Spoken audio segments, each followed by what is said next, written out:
Hello, happy Monday. Hi. Ladies' night, although all are welcome. All are welcome on Ladies' Night. That's right. Women empowering women. However, the men. Women empowering. How about that? Yeah. There we go. Women empowering. We'll just take out the empowering women part. We want everybody to be able to come. All inclusive. It's one of our favorite shows to do. Yes. We learn as we go along and celebrate what we learn from these women that we read on. Yep. And but it's hard getting on Mondays, isn't it? Isn't it weird? Is. Mondays, yeah. But it's so funny. I always feel so good after the show. At the end. I do too. And it fires me up for the week. But it's like getting here, I'm like, oh my God. Monday night. Monday night. It's Monday night. It's like, rainy and cold here. And I just want to snuggle up on the couch, but can't miss Ladies' Night. That's right. Yep. Yeah, but we're here. And it, like you said, it always ends up being super inspiring and kind of lighten the fire under us for the rest of the weeks, which is good. Yeah. So can I just share what I got in the mail today? Yes. La la la la la. I got Andrea's cards. I'm so excited to start using them. Oh my God, I'm honored. Thank you. Yay. I'm so excited to use them. So I haven't used them yet, but I literally just barely got them. So I'm so excited. Oh, how fun. Yay. Thank you. Very fun. I was so excited when I got mine. In fact, I just packed them up because I'm taking them with me to San Diego tomorrow. You are in a travel day tomorrow, yes? Yeah, travel day tomorrow after our class. Nice. I'm literally jumping in the car right after class. You're a travel bug. How is Mom? Mom is doing. She had her procedure today where they put in a pacemaker. Yeah. Mm-hmm. And they said it went well. So that's the big hurdle because they couldn't regulate all her numbers to even do the surgery, but it was like they had to do it. So they, you know what I mean? It was just like, but so she came through it. So that's good. Good news. That's great. In fact, I just heard that before, just a little while ago. Oh, thank goodness. Yay. It'll make packing a little easier. Yeah. Oh, thank goodness. Good. Yeah. That's great. Thank you, everyone, for all your prayers. Because there you go. She got through. That's great. That's great. Oh, that's good news. She's stubborn. I think that helps. I say that's that can really come in handy sometimes. Right? Yep. All right. So tonight we have 3 amazing women that we're gonna hopefully bring through. And our first one, Andrea, I feel it's your gal. It is. So I picked Billie Holiday. So she showed up in my head and wanted us to read on her. Wow. Yes. So a well-known artist. Obviously, everyone is quite familiar with her and her amazing music. So she was born in 1915 and she passed away in 1959 at the age of 44, which I didn't realize she was that young. Wow, I didn't either. Yeah. I thought she was older than that. So I'm curious to see what we're going to find and the why that she wanted to come through. So she had a very turbulent childhood. Her mother was 19 when she got pregnant and she was tossed out of her parents' home, her mother. So she ended up moving in with a half sister and then, had trouble making ends meet, obviously, as a young woman with a, single young mom. Mm-hmm. Billie was truant often in school. She eventually left school at 11 years old. She worked various jobs She even ran errands for a brothel. Can you imagine this poor young little thing, but trying to make ends meet? She also cleaned the floors and the steps for people in the neighborhood. But it's, you know what, I'm just getting goosebumps. That's where she heard the music that inspired her. So if she hadn't gone through this, right, she maybe wouldn't have. So she would be cleaning and she could hear Louis Armstrong or whoever was playing. And it totally, that was just like, she heard it and that was it. That was her calling. She knew it was music. So then she started to sing in nightclubs in Harlem as a young girl. And in 1935, at the age of 20, she got her first music contract with a studio. So not too bad at 20 to be signed. Wow. She obviously went to sing with no training, with no. Right. Wow. Right? So it's like she heard the music and knew it, and it was in her to. I love that. And you have goosebumps. You feel sorry for her having to clean the floors or run the errands or whatever. Yeah. That's what brought her to where she needed to be. And starting at 11. Yeah. So she obviously became famous, sang with very famous bands and other singers in that time frame. Unfortunately, in the 1940s, she had problems with drug abuse and legal trouble. She turned it around in the 50s, though, and sold out concerts everywhere. So she, stumbled and then bounced back a bit. Unfortunately, towards the end of the 50s, she put out her last album in 1958, and she passed away from cirrhosis in 1959. So the drugs and alcohol definitely took a toll on her. Okay. And I'm guessing, that a lot of that would have been, and I'm just guessing, you can see, like self-medicating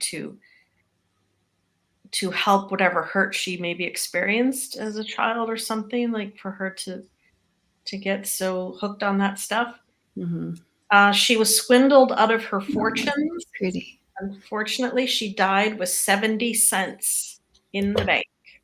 Her entire estate was worth only $1,000 at the time of her death. So that's really sad to think of all that music and sales. Wow. She obviously, people around her took advantage.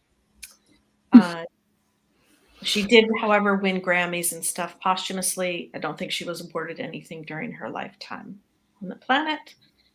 And I thought it was interesting, during her legal troubles, her lawyer wouldn't even show up to court for her. And she literally said she felt like no one cared about her. Like just no one cared anymore about her. And it was the district attorney who actually spoke in her defense to the judge and said that so she was arrested for narcotics or whatever. And he said, obviously we have someone who's got an addiction here. I think she's a good person. She is famous. She's got very talented. She's not trying to steal from anybody. She's just got a problem. Right. She's clearly sick. So it was so I think she got a lighter sentence because of that. And so at least there was some kindness to her in that moment, where someone saw, someone struggling with a problem and not just trying to put her in jail. But yeah, so amazing talent, but what a difficult life for such an angelic voice, that everyone knows Billie Holiday. Yeah. There's more raspy and smooth. I don't know if angelic is the right word, but you know what I mean? Like just iconic. Yeah. Iconic voice. Yeah. Yeah.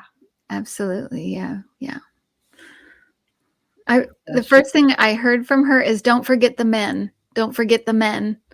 I guess she had addiction to men, or she yeah, had very to me it feels like a very turbulent relationship with men. Didn't quite know where they fit in her life, but needed them constantly in her life in a way. So she didn't grow up with a father. they're not even sure if Right. the man listed on her birth certificate was her father. And LJ Shannon is saying that, yeah, she was raped at the age of 10 by a neighbor. Oh gosh, yeah. So what I was reading is I thought they had caught him in time. The mother came home to see this happening, but who's to say he maybe did it already before? I don't know. If she was running errands for brothels, she might have been in situations. Who knows? Yeah. But the drugs and alcohol to me is definitely masking or medicating something. Absolutely.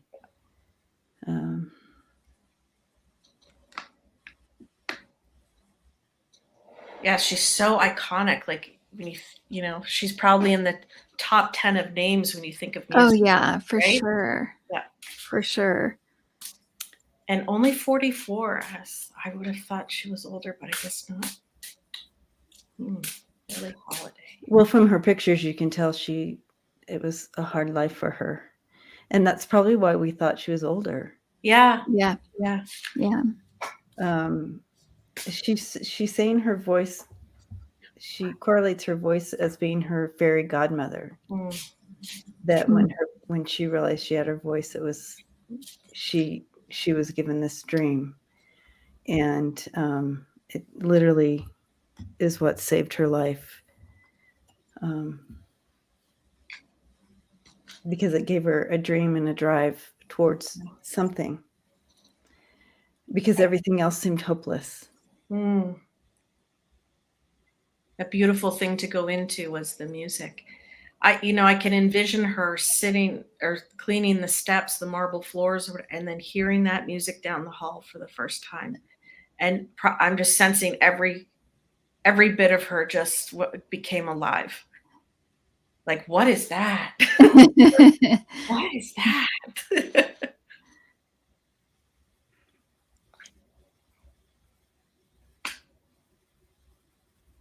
Yeah, definitely a love of music. A very religious person too. So it's seeing love and faith. Even though I think that faith is what got her through those turbulent times as a child. She persisted with faith that she would get through it and something would come better than she was world famous. Was.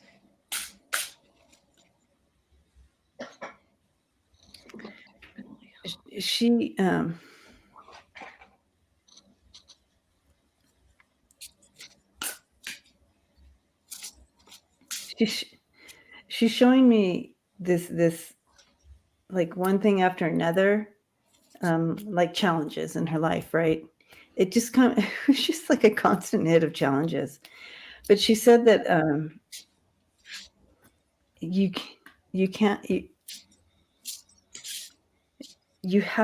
she had to overcome, like you can't let that get you down. Because she saw so much.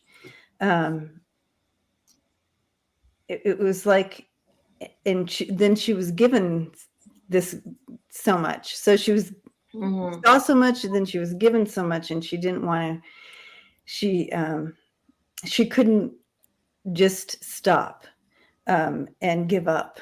She's saying. So I feel she's just saying, don't give up. Like life is challenges. Don't give up. Keep pursuing. Keep going. It's worth it.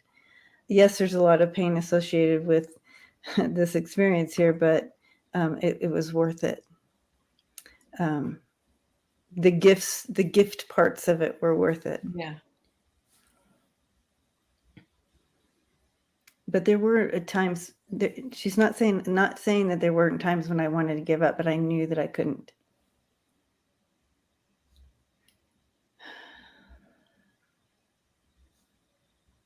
So I asked advice for other women, and she said, take control of your own narrative. Your potential is endless. I like that. That's perfect. That's perfect. Very correlates totally with what control of your own narrative. Your potential is endless. She took control of her own narrative. That 11-year-old girl, hearing that music, that's what I want. And for her to navigate that by 20 and get a contract. Yeah, that's amazing. I'm also hearing about that when she would sing on stage, it was the only times that she would feel in complete control and in complete and she could also channel pain and channel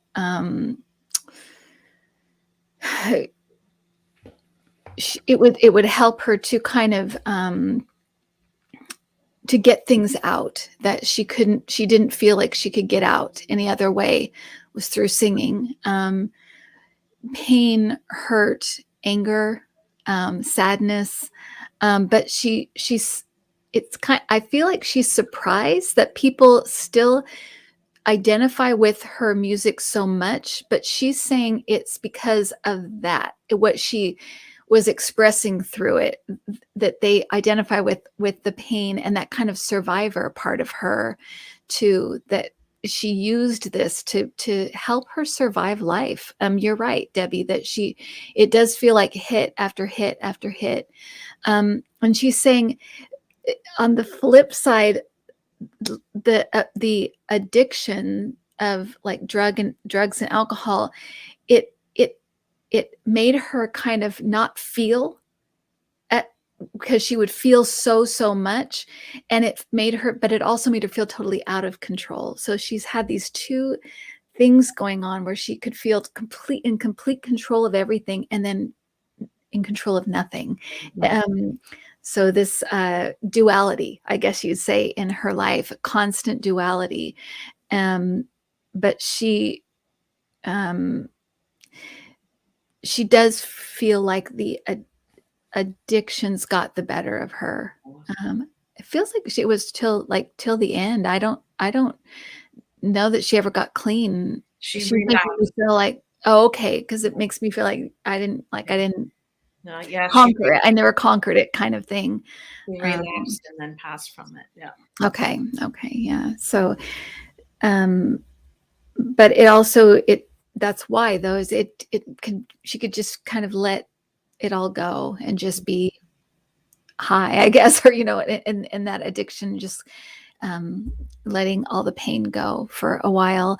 That's why a lot of people, right? A lot of people that do drugs and things, they're very sensitive people. Yeah. Mm-hmm. And the world is a harsh place for very, very sensitive people. It can be very hard. But that was, I guess that was her as well. So yeah, she definitely expresses human regret to that. mm-hmm. And that she lost herself in that. Yeah. She talks about on the search for love. She wanted to be loved. She wanted that one love, right? Where you were everything to that person. She wanted to be loved so much. And it just never, there was always some kind of strings or something that she's showing me. And I don't know anything about her personal life. I just have heard some of her songs. So, but she's saying that it was like she never found that love, that she, it was like she was born unloved and she was continually trying to fill it. And then she was taken advantage of for it. She was assaulted for it. She was constantly taken advantage of it because she was that made her vulnerable, because she was seeking that love out here, trying to fill that void when she was born, basically.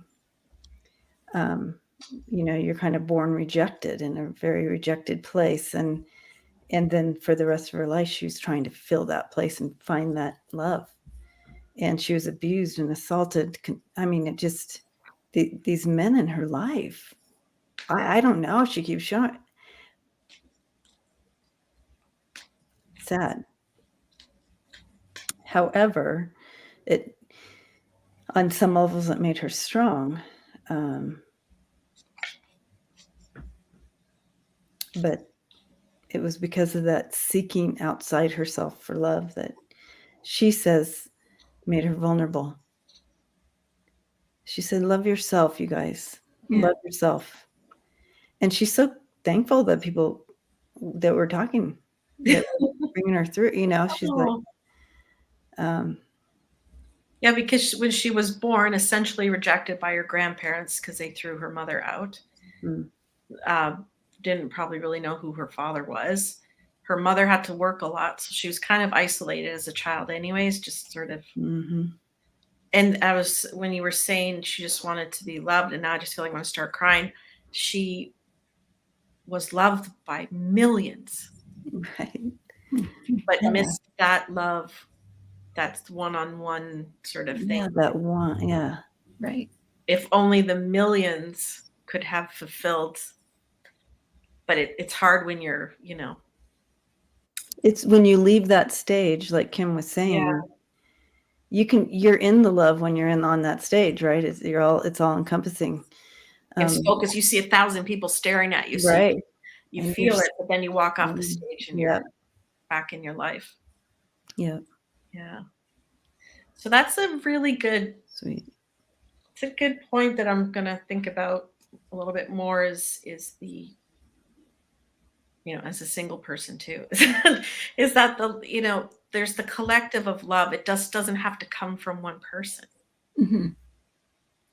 And really, what Billie, I feel like Billie was saying with this too, is start with yourself. Yeah. Because then you don't get into the wrong kind of love. Right. Right. Yeah. So Debbie, tell her how much we love her. Yeah, I know. The whole world loves her. I know everybody's saying it here in the chat how much they love her, and she's right here. She's feeling. I am all chills right now. Yeah. Because she is so. Well, good. When she first came in, it was heavy, and she's vibrating right now. Yeah. Yeah, it felt heavy at first, but I think maybe that's what it is. We were to unlock some of this and remind her of the love from millions. Love. That Right. even, what did she? 59. So 60 years later, we still love her. Yeah. Right. And I'm also getting that message about loving yourself, and that, and knowing that you have worth in this world. Because she was talking about how she would feel worthless a lot, like she didn't have any worth. And when she sang, it gave her, you know, that she knew she had value of some kind in this world. But she's saying everybody does. Everybody is worth something. And so know your worth, love yourself. It's the same kind of things I'm getting about that. And that is where it starts. She didn't know that. Or she couldn't get to that place, you know. She's also showing me marching, like marches, you know, where you hold a sign, protests and marches, and bringing awareness. She said if we could give her one gift, it would be to continue that conversation. You know, for Black Lives Matter, or however you want to phrase that, but for bringing, keep the conversation going. The marching, and she said that really does make a difference. And if we were going to give her a gift, it would be that. She's asking for that. Keep the conversation going, keep the awareness going. She said it's hard to be a woman. It's really, when she was here, it was hard to be a woman. She was a Black woman. She says, you know, so. Yeah. So equality. She said there's more work to be done.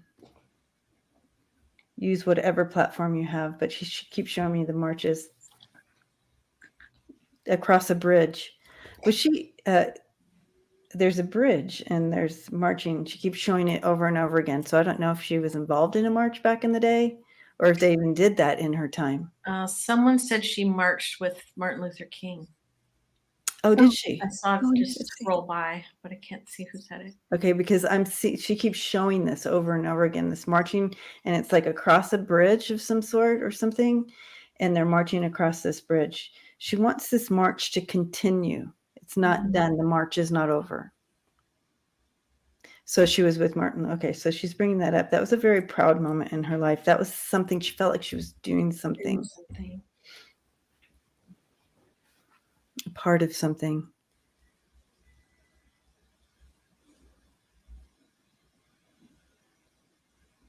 I just got a bunch of joyous cards for her. So not the first card, but when she was here, she felt rejected, right? Men, family, you name it.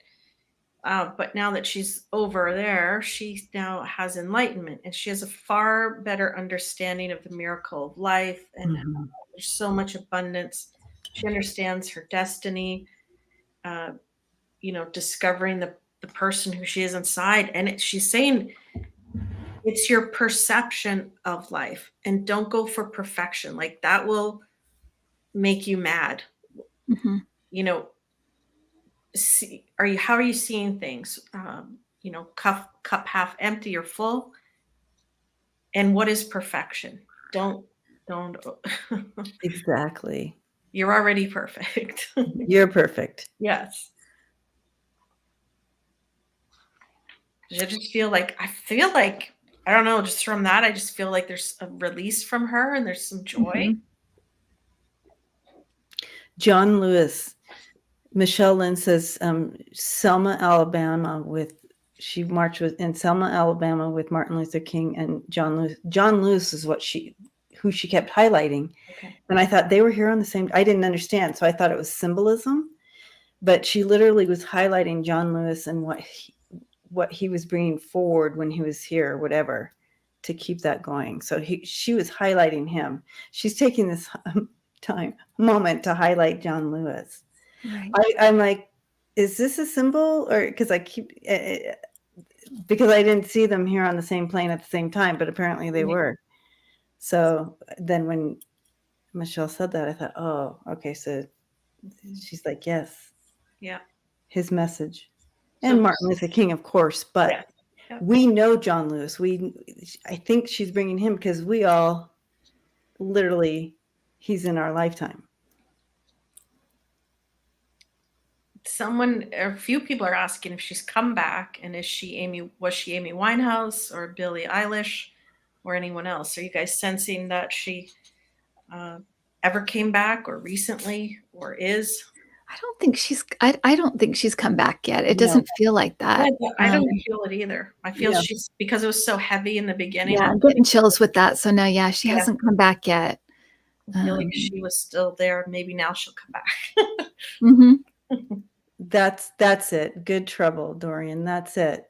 When I just saw that, it's like I'm seeing a big smile, and yes, good trouble. And no, she hasn't come back yet. Yeah, I didn't feel that. Well, Billie. Thank you, Billie. Yes, thank you. Let's get into some good trouble. And let's love yourself, right? Take care of yourself. Turn on some of her music and just play it out loud. And she said, everybody sing at the top of your lungs. Yes. Don't worry. No worries. I mean, I know that Kim and Andrea can sing, but everyone just sing. It feels just sing it. I'm just going to sing it out loud. Yeah.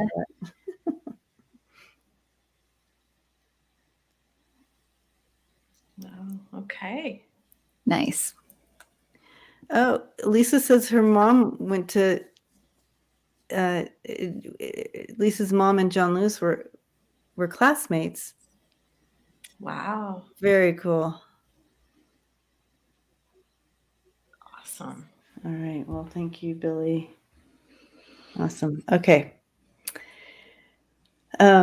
Sweet. Okay. Are we done? We're done. We Come can hang out with her longer if you on. want. I know. I really like her, you guys. It's really nice. I just I feel bad for her and what she went through, but I made her a warrior, but yeah, she had her, like it was her destiny. her medicine to, her medicine killed her. But a lesson for us to all, learn from. Yeah. Yeah. All right. So our next person, let's see who we have. That you're up, Kim. Me. Okay. So I picked the comedian Joan Rivers. I like Andrea. She kind of just came in, and I thought, okay. I did have a question for her, but I'll get to that at the end. But I'm gonna just kind of go through. She was the pioneer in so many ways in television, and in being a female comedian. She kind of came up with like George Carlin and like like those kind of 70s comedians that you think of, and yeah, she was just like the woman that was amongst all these male comedians. And so she was born in 1933. Well, first of all, her real name is Joan Alexandra Malinsky. Not at all Joan Rivers. So, but she was born in June 8th, 1933. She passed away September 4th, 2014. She died actually getting a procedure done. She'd had tons of plastic surgery, and she was getting a easy procedure on her neck, but she passed away, and they did sue. It was kind of a botched surgery, so they did sue, and they did get a settlement out of that. So just tragic. But so she was a comedian, actress, writer, producer, TV host.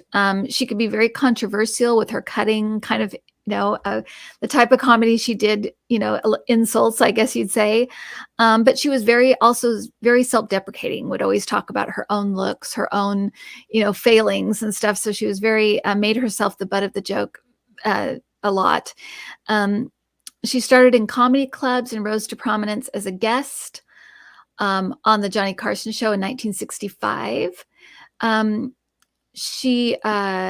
He was her mentor, and he allowed her to fill in for him, which was, again, a first, for a woman to host a late night comedy show.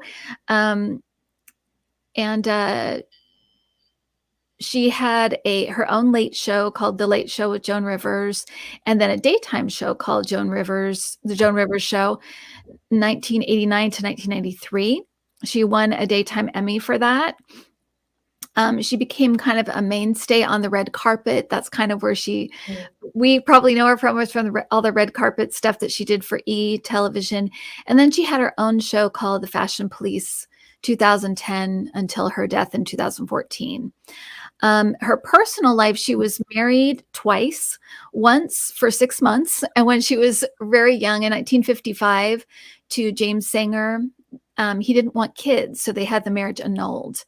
And then she did marry Edgar Rosenberg in 1965, and they had their only child, Melissa. She has one daughter, just like me. And tragically, he ended up committing suicide in 1987. It was 4 days after she asked for a separation. So, and she said it was not a good marriage. He was, did not treat her well. And then she suffered from bulimia after the suicide. And she herself contemplated suicide, but she said her dog saved her, that she had a gun up to her head and her dog jumped into her lap. And she thought, she can't leave this little dog with nobody to care for her. So it saved her life. She died undergoing a minor surgery on her throat. And she kind of became the poster child for kind of like, or the poster woman, I guess, for kind of bad plastic surgery. She had so many procedures on herself. She was always making fun of her looks. She never thought she was attractive. She says it was because she was overweight as a teenager and she became just incredibly self-conscious about the way she looked. And she, it just scarred her in a way that she just never got over. So that's her. I am curious about how she feels now about her obsession with physicality, you know, being on the other side and kind of being enlightened, but also, you know, why she thinks that happened. I mean, I know that, you know, she says it was because she was overweight as a teenager, but she was obsessed with the fact she didn't think she was attractive. It was to the point she would undergo so many surgeries and stuff. Why? Like It was an such a addiction, right? fixation for her. Yeah. Yeah. So that's one question I have for her. But so let's just kind of see what she has to it feels say. kind of familiar, like the first one we read on Billie, that just like, was there a void where love was not? Right. Like she didn't get the, okay, you look good. Like no matter what you look like, you're loved. Right. Yeah, she must have been teased a lot as a kid. Because it feels like every surgery didn't help. She just needed the next one, right? Right. It's almost like she was playing a role. Even with that, I'm trying to understand what she's saying, what she's bringing in with that question, Kim, but it's almost like she began to play a role even with that. It was almost like it's expected. So if you're the celebrity that wears the scarves, if you're the scarf, you're always expected to wear a scarf in public, right? So she had, it was like she was presenting this way. It was a role. And so, and then it became, it was a double-edged sword there. So it was like her shtick was part of her shtick was that she gets plastic surgery, right? Yes. It became part of her shtick. Yeah, that's good. She keeps bringing in from the very beginning, Kim and Andrea, but when you started, that she was a woman in a man's world. She was trying to break into a man's arena. You know, how she dealt with life was sarcasm and trying to be shocking. So if she could shock you, she did her job, right? And if she was a man, it would be like whatever, but she was a woman. So there's like something playing in and out here with this.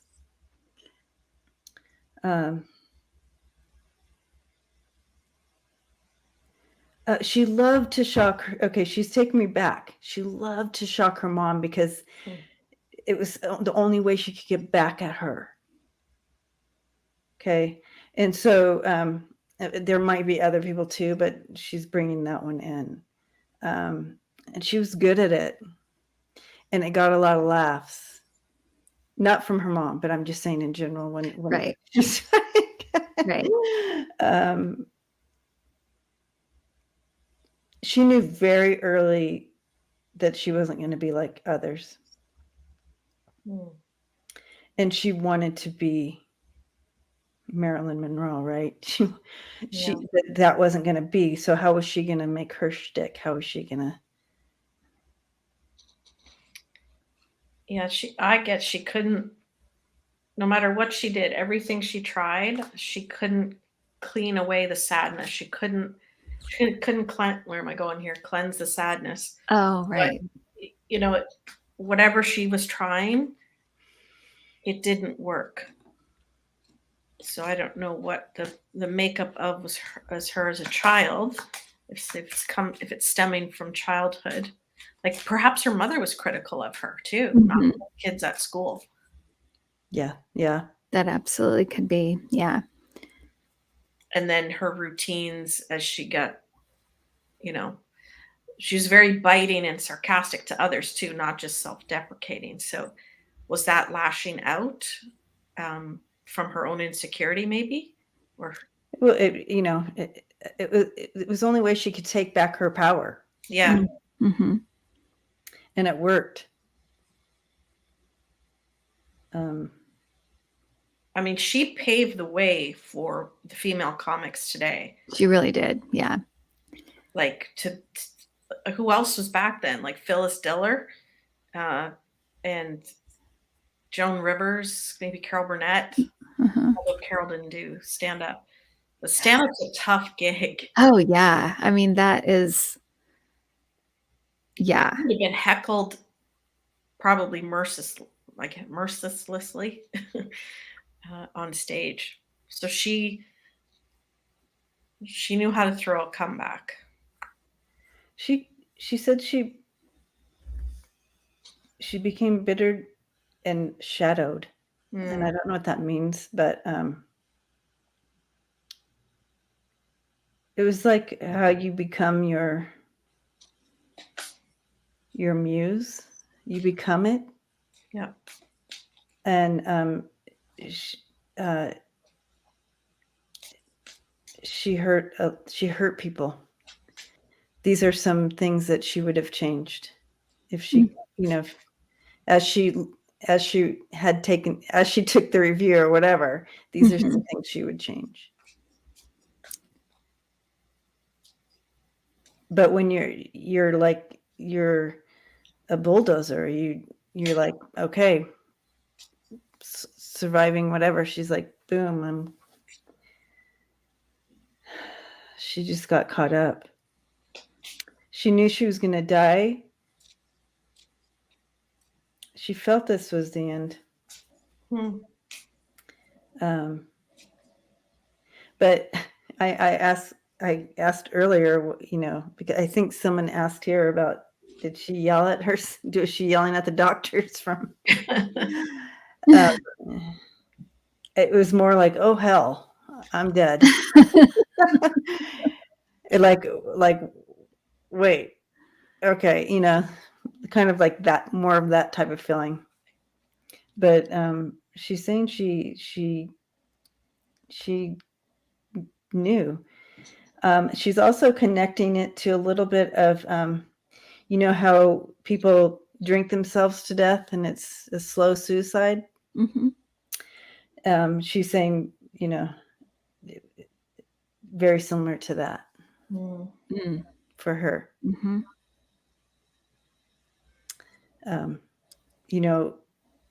Working in my field, a lot of people, they do the suicide by cop, which is very wrong, everyone. So it's the kind of the same thing, suicide by knife, by procedures. And even though it doesn't look like it, it was her own terms, she said. Right. Okay, I'll surrender over to you guys. I'm not, I'm getting that sense of a dual, again, like a kind of a duality a little bit, because it feels like I was very different off stage than I was on stage, and it was very much, all of it was very much an act. It feels like, because when she's off stage, well, first of all, she's saying her daughter was the love of her life. That was the love of her life. She doesn't think she would have made it through life if it weren't, she didn't have her daughter. But she was actually quite sensitive, off stage. She was very, didn't ever want to, she never really wanted like to hurt anyone. She was poking fun, and she'd poke the most fun at herself. And it was a survival mechanism, really, her sense of humor. That was, and she's saying, if I felt good about myself, I would not have been the comedian I was. I really, that, but there's a part of her that she's also saying it's unfair. She's saying because women can be the best in their field, the top of their game, and they still have to look good. What is that? So she's saying like that they still, you could be a great whatever, great in your field, but you still have to like dress nice and have your hair done. And she's saying, especially then, it was you had to look the part. And already she was doing something that was considered masculine in a way, or unfeminine, by being a comic, a comedian. And so that it was almost like I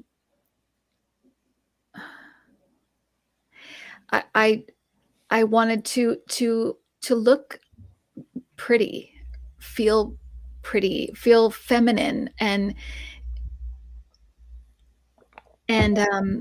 I didn't. I felt ugly, and I felt like I should look different, and I should look better. And then she's saying, bring in all of these like beautiful Hollywood people around you all the time, 24/7, when you get into that world, and you really start to, feel bad about yourself. So it was a constant. It feels like a weight on her. But she is also like acknowledging it's not fair. It's not fair. I was good at what I did, and I knew that. I knew I was good at what I did. It wasn't fair. I had to be pretty too. It just is not fair. And that was a sign of the times, and it's still there today too. Yeah. Maybe not a, yeah.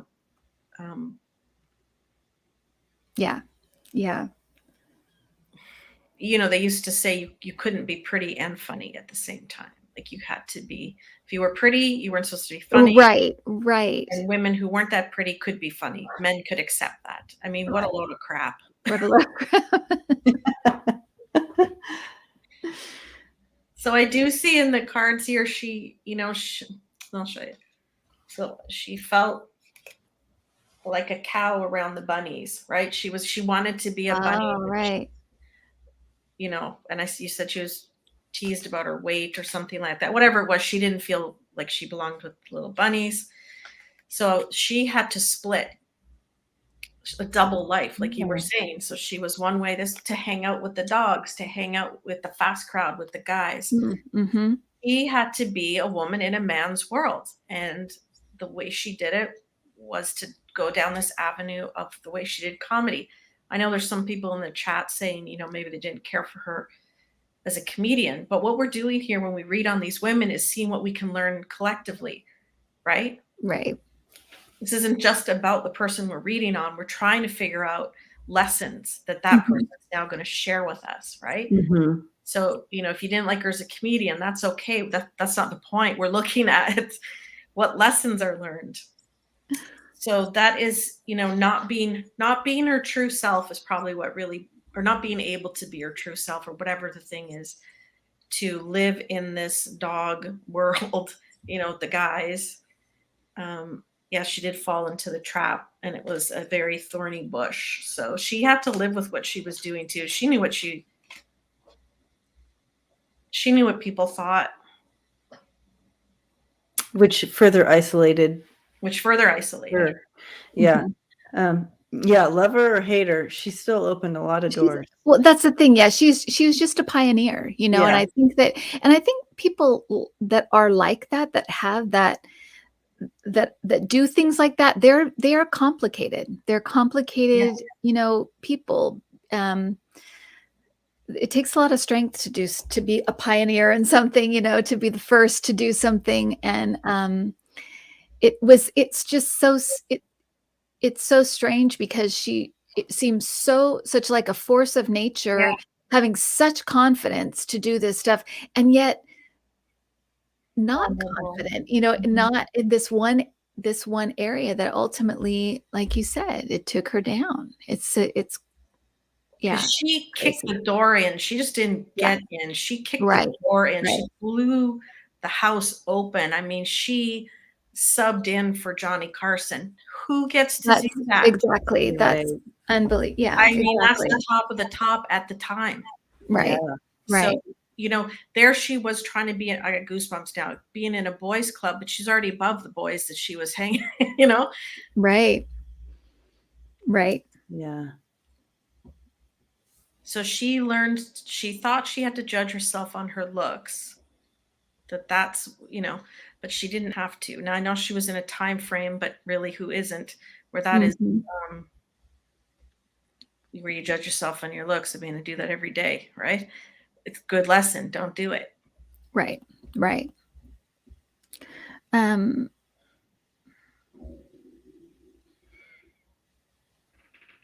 lot stronger, really strong woman to go through what she did, breaking down the doors, breaking down the barriers, going through with her husband's passing, and the criticism she would have gotten in her life and on stage.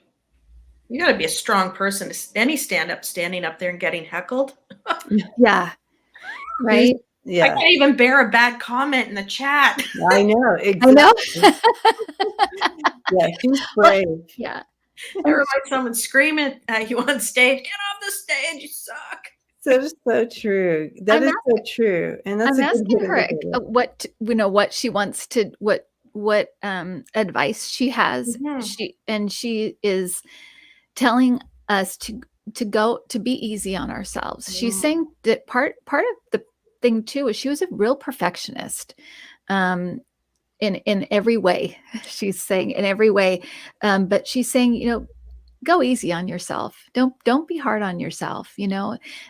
Just being able to walk in this world is tough, and so and you're going to have plenty of people that are going to be tough on you. So be easy on yourself. She's talking about the fact that she's very proud of the mother that she was, and had she gave even some of the love to herself that she gave to her daughter, her life would have been different. So she's just like, be easy on yourself, be kind to yourself, be good to yourself.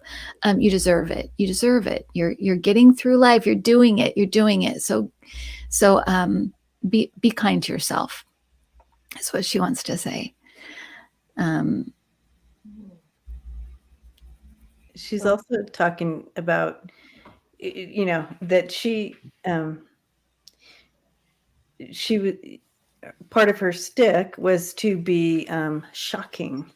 She wanted to shock people, and bring them into some kind of an emotion, whether it was anger or, oh, that's funny, whatever it was. That was part of her thing, was to shock people. And but a lot of times it was very hurtful.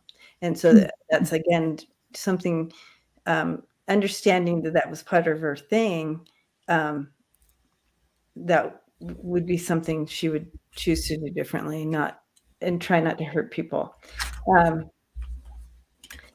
Now she understands that in today she couldn't be who she was, because our society right now would not allow it, because of all the awareness and moving into that and being appropriate.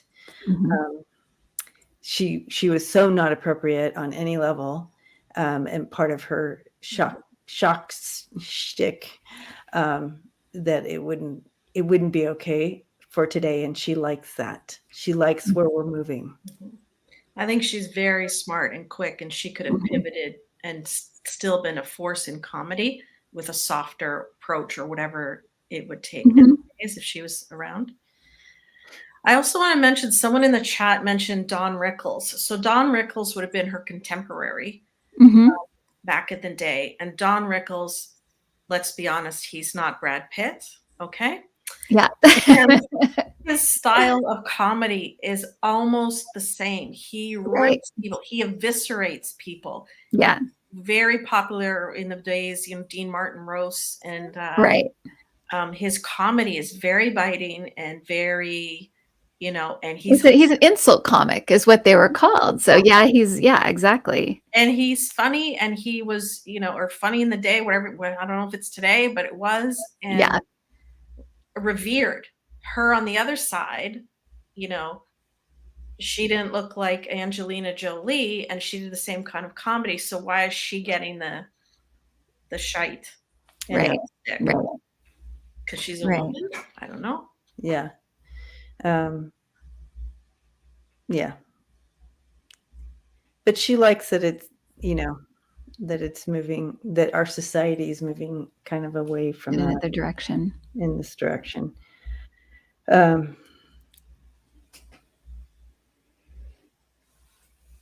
She's not ready to come back.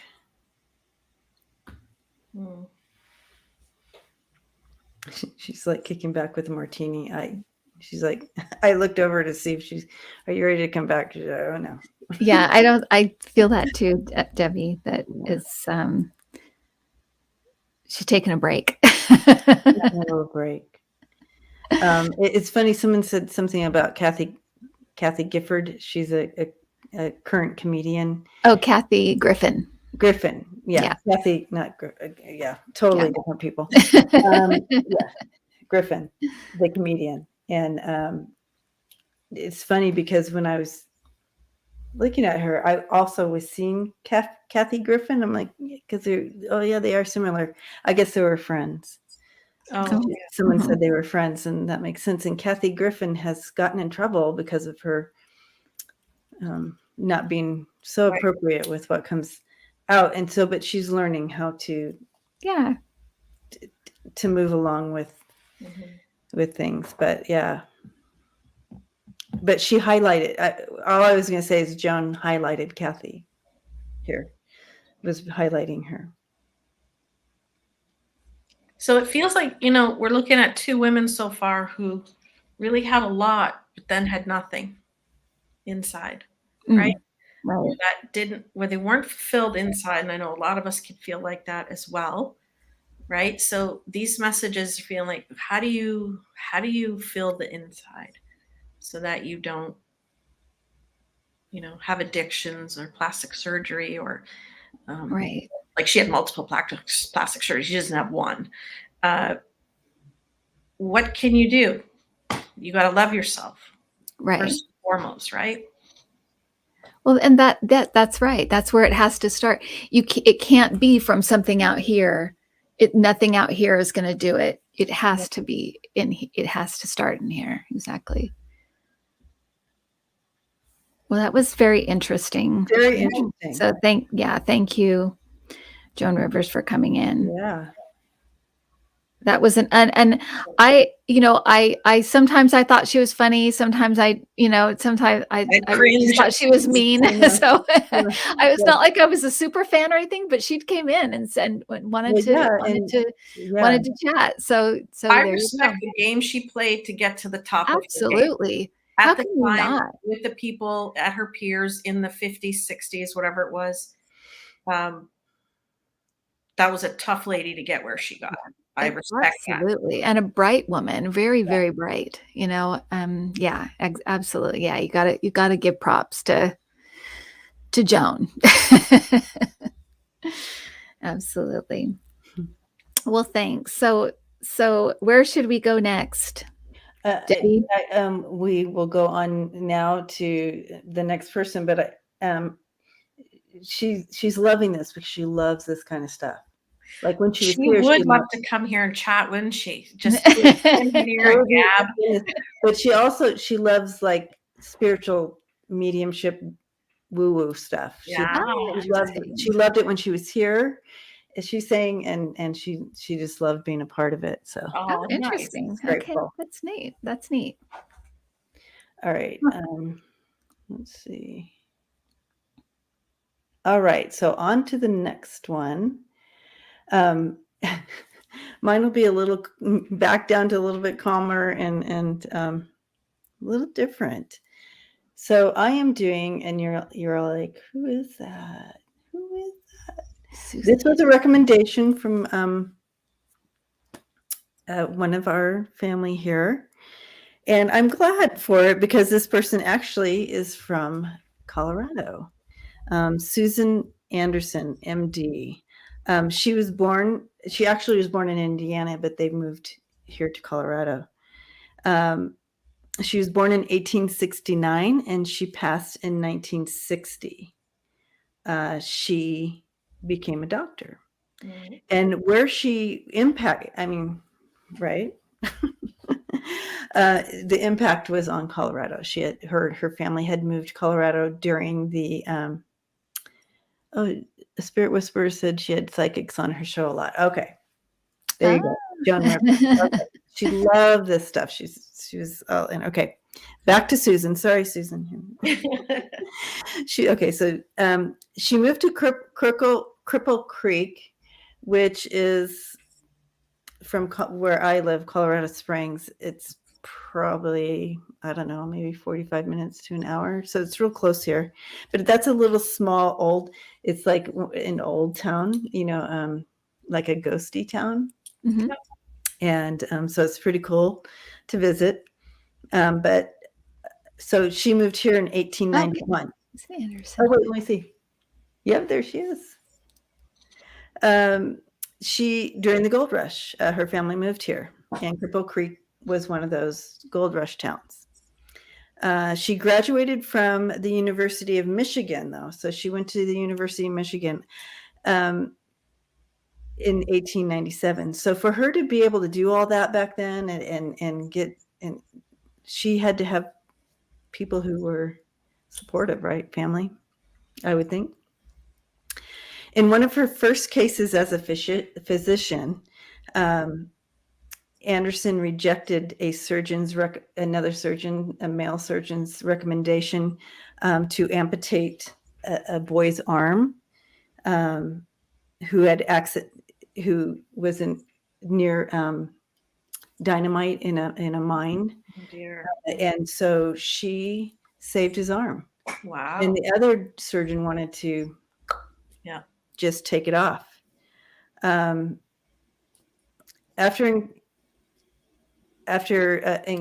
encountering many difficulties in Denver with building a practice, she found her services more appreciated, and people came to her through lumberjacks and ranchers and kind of the outskirts people who wouldn't have been in a big city type of situation. She treated animals, farmers, ranchers, you name it. They called her Doc Susie. And most of her practices required house calls, and no one could afford her, so they paid her in food and chickens and that type of thing. So she never really had a lot of money. She was destitute actually for a while. They would pay her in firewood as well to keep warm. Wow. During the time when they were doing tunnels through the mountains here, boring tunnels in the Rockies here, they were so poor they couldn't pay her, but if she's a doctor, she's going to continue to give her services. But anyways, during that time, so many people were dying that the county hired her as a coroner, and so she was able to make an income finally after many years, a steady salary. During the Great Influenza epidemic in 1918, she gained reputation for saving so many patients in great demand. So the great that the epidemic of 1918, the actual cause of death would be pneumonia. And she used whatever her training, but she, above all other doctors, were saving many, many patients during that time. So huge. She also worked with the Winter Park ski resort back in these days in the early 1900s, fixing all the broken bones. That was a big deal. And World War II people. I don't know how they got here, but they did. And if they came home still injured, I guess she worked on them as well. On a train. Okay, there was a trainload of them that came through, and she went in and fixed them all. Wow. Yeah. All right. So she died in 1960. Oh, wow. In a rest home in Denver, and was buried in Cripple Creek. So she's there in Cripple Creek. Yeah. How old was she when she died, Debbie? So let's see. She died in her 80s? Yeah, I think she was around 84. Okay. Born in she was born in 1870 and died in 1960. Age 90, I think it's 90. I was gonna say, yeah, that's closer to 90. 90. That's pretty good. Wow. I mean, for all that she did, and going through and treating all those people that are sick, and she didn't get it. Exactly. Yeah, that's through all that. amazing. Okay, so in later years, she was approached by Ethel Barrymore, who was fascinated by her story and wanted to make a movie of her life, but Anderson declined. Oh, interesting. She's very humble. Nevertheless, as a professional, her story, what she wanted to pass on, she wanted to inspire young girls to pursue loftier goals than her quote, the drudgery of their mothers. So you can imagine through those years, the 1870s through the being up till 90 or whatever, the drudgery of women. And she wanted to redirect them, that they could be more than what our roles, women's roles, were during those times. What a very particular word, right? Drudgery. Drudgery. Yeah. Yeah. And she never was married or any of that, or had children herself, because she didn't.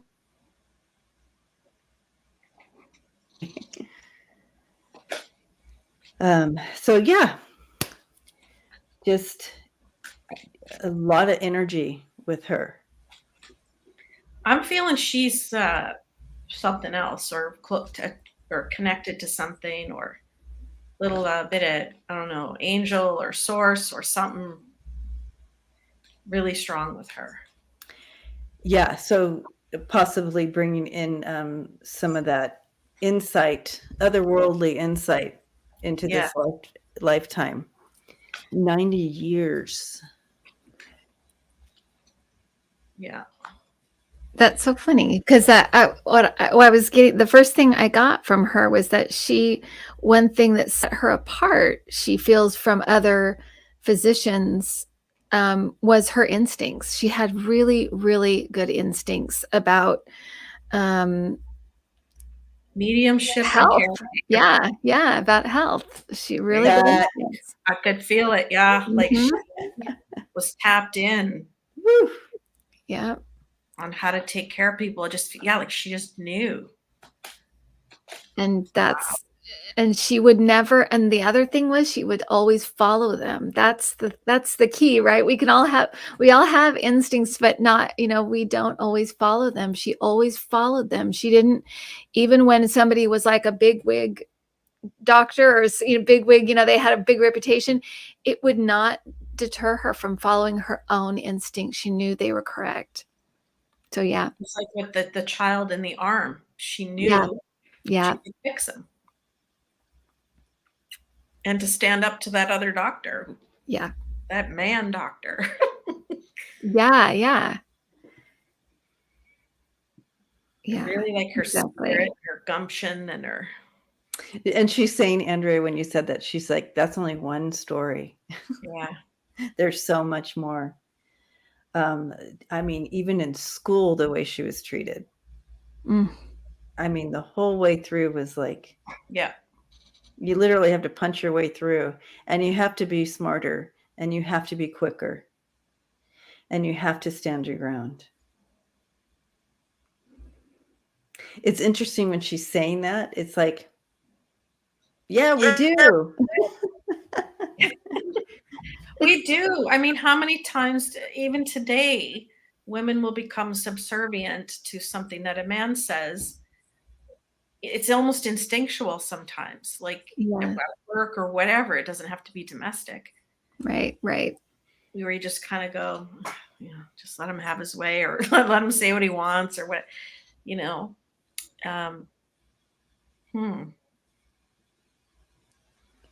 That time when she was looking after a lot of, like you said, about ranchers and things like that, she's talking about that as being, she didn't have a lot, but she was very happy. She said, I just loved that time. And she's saying, like, it was exhausting. Like, I would be bone tired at the end of the day, but I was doing what I knew I was meant to be doing, and doing it all the time, and for people who really, really needed my help. And it's just like a time that she just really was very happy, even though she didn't have a lot of, to show for it. She really, really loved it. Just loved it. That's not what happiness is. Happiness is that inner fulfillment. And part of fulfilling yourself is being of service to others. When you help other people, you're going to feel so good inside. And that's not the reason you do it, but that is the outcome. Yeah. When you give selflessly, I can't speak. When you give and you help other people. Right. She would have been going to bed each night completely fulfilled, even if she had a horrible day on the job. Right. Right. She said she never went hungry, and she was always warm. Right. And she said, she's saying, if I ever needed anything, the community would have given me whatever I needed, but I never, it was always, it always seemed to be just enough. Right.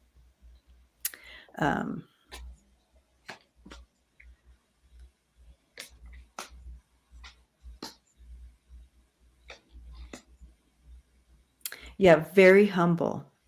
Very, very humble.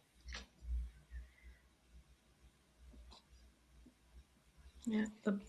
The blessings. So funny because, sorry, go ahead. Well, blessings, an angel of success. So she was, like we said, success is different if we're what scale are we talking about? Consumerism, 3D, or enlightenment for 5D, which is where she was. Mm-hmm. That's where she got her fulfillment. Yeah. Sorry, Debbie. Yeah, no, I totally forgot what she was saying, but no. That's all right. All right, Susan, tell Debbie what you were saying. Yeah, Susan, bring me back. Rewind.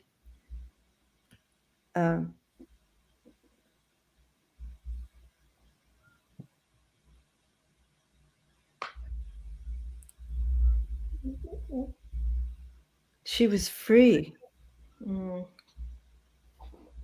That's not what she was going to say, but I asked her to rewind, but she showed me just like this whole, I was free.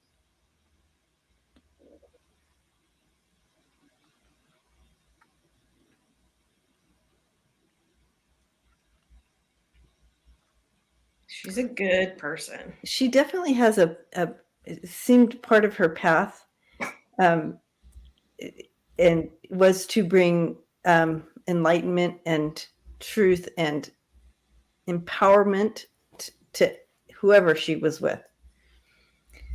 She's showing me being invited to people's homes for dinners and stuff, like that, family, to come be part of the community's family. She would eat, and always trying to bring in empowerment. Not everybody, she's saying, not everybody liked it,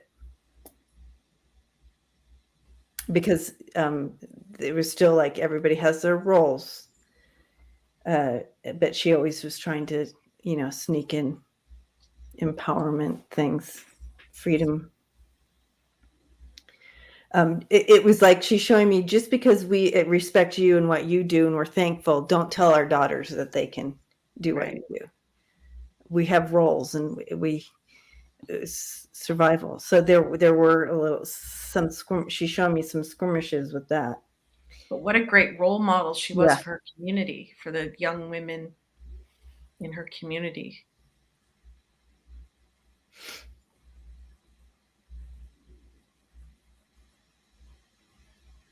I can't imagine what a day on the job for her in those times, with limited this and limited that and the horrible. Oh my gosh. Exactly. Can you imagine? Like, none of us have a bad day like that. No. Oh my God. I mean, you probably have like clean water and proper utensils and bandages, Right. She really honors, though, the workers right now that are dealing with COVID in the hospital. She honors them. She's saying,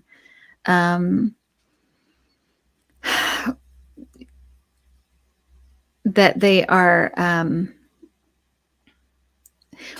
we don't really understand, I guess, what exactly is they're going through day to day. And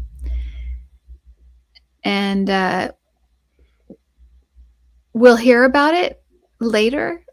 I feel like we know some of what's going on, but we don't know it all. And she's saying we'll know it later, but she honors those. She's saying those people are just the most incredible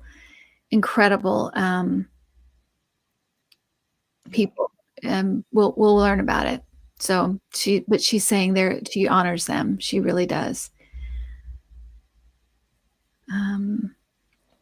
As we I can feel like her reverence for what's happening right now with them.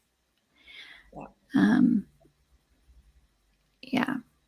Like she's there behind them, right. Watching over them, and she's on the front lines with them, even though it's not physically, right, supporting them. Right.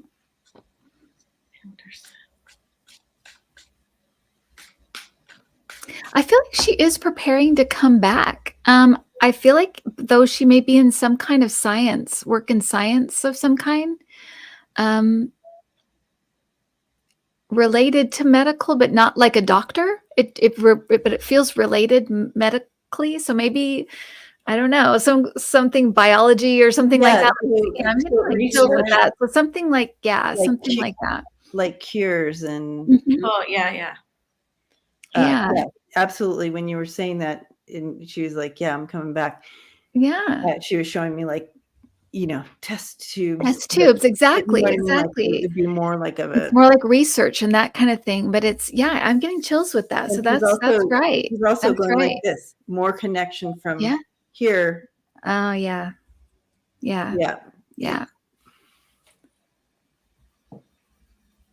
And again, we get the perception card. So what I'm seeing from this, how do you look at life? Do you make lemonade out of the lemons, right? And I think that's what she did. She was grateful for every day. And I think also very grateful for the gift that she had and was able to utilize it. She was living her fulfillment. She felt like she was fulfilling her destiny, and that made her really feel good. What's that mean? Tubes and test tubes and ETs. Oh, that's what I just thought. I just thought that was hilarious. I'm like, yep, that's the way to put it. Maybe one of the band, the tubes and the ETs. Bringing in that knowledge, that forward knowledge with the ET connection into the test. I thought that was hilarious. Yes.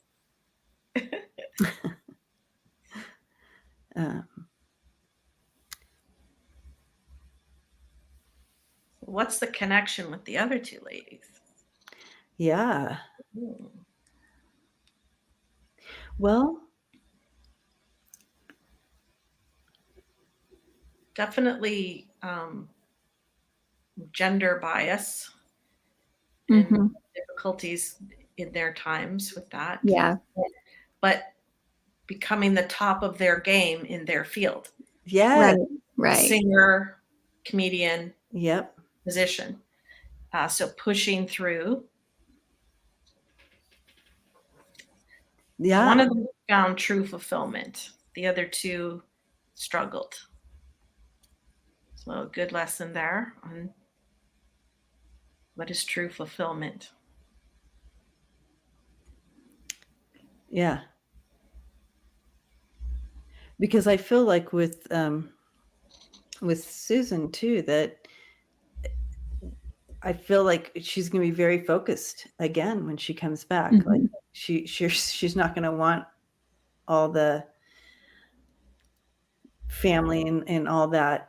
Still, she's going to be really focused on whatever it is that she's doing. Very, very lovely energy. Yeah, she really does have a really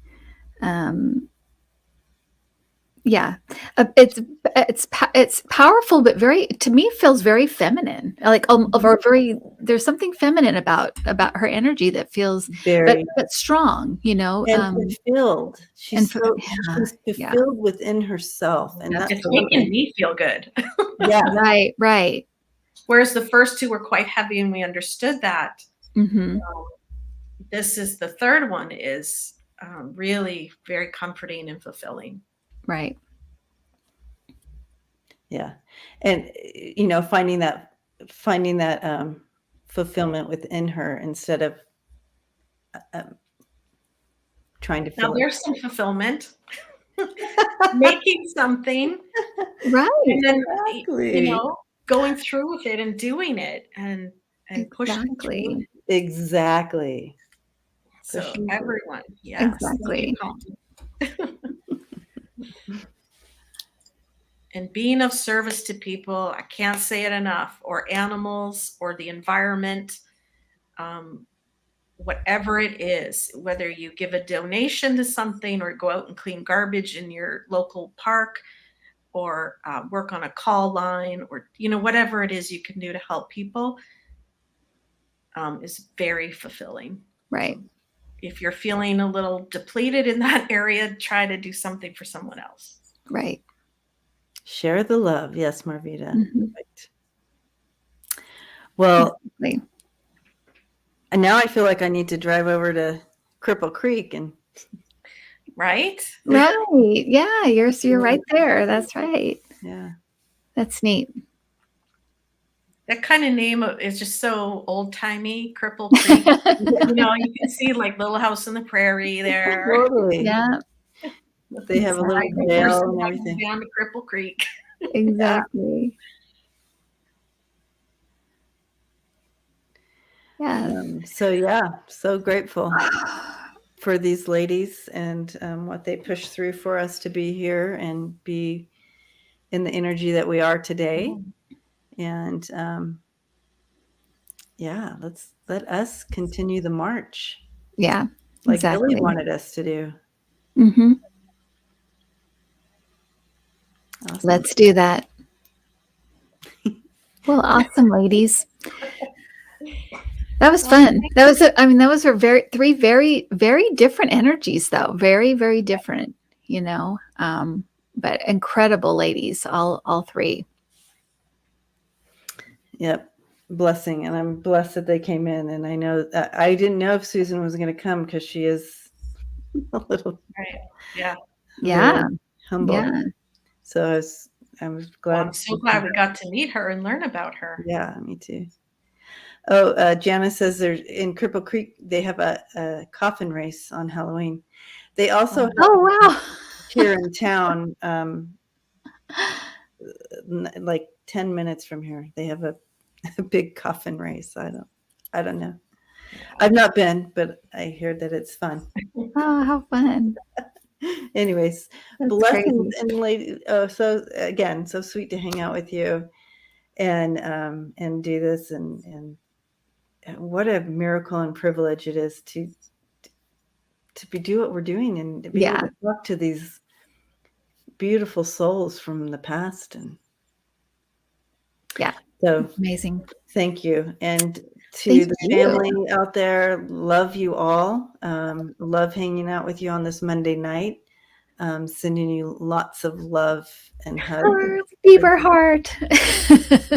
And you can find us all on our individual channels. We get on all week and do our lives. So please check us all out. Make sure to follow and do the bell thing so you get alerted when we're on. So blessings to you all. Yep. And next week we'll be on, I think we'll be on my channel, right? Yes. So so we'll be next week on mine. So we'll see you then. Yes. So that'll be November 1st. Wow. November 1st. Great. Thank you, Debbie. Thank you, Kim. Thank you. Thanks, everybody. Thank you.